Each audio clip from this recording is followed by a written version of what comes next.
សួស្តីបងបងសម្រាប់បងបងដែលមានតម្រូវការម៉ូទ័របូមតលីក្នុងឡានឥឡូវយើងមាន promotion 30% លេខកូដ DCL 184 AF មកជាមួយនឹងឈុតនេះគឺពិសេសមែនតើមកច្រើនមែនតើណានេះគឺជាតួម៉ូទ័រហើយកន្លែងនេះគឺជាបាទកន្លែងផ្ទុកតលីមកជាមួយនឹងឆ្នាំងសាកប្រភេទសាកលឿនមកជាមួយនឹងថ្ម3អំពែមួយកូនមកជាមួយនឹង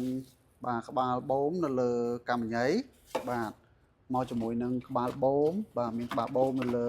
កម្រាលបាទនេះក្បាលបូមនៅលើកម្រាលនៅលើពុកហ្នឹងបាទមានក្បាលបូមនៅលើអេក្រង់អីផ្សេង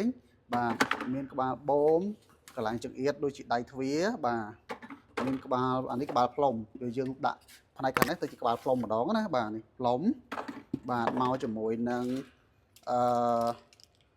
dustbag បាទ dustbag ប្រភេទកណ្ដាស់បាទអញ្ចឹងច្រើនមែនតើនេះខ្សែស្ពាយបាទអញ្ចឹងសម្រាប់បងបងដែលមានតម្រូវការម៉ូទ័របូមតលីក្នុងឡាននេះមកឈុតថ្មណាបាទសូមអរគុណ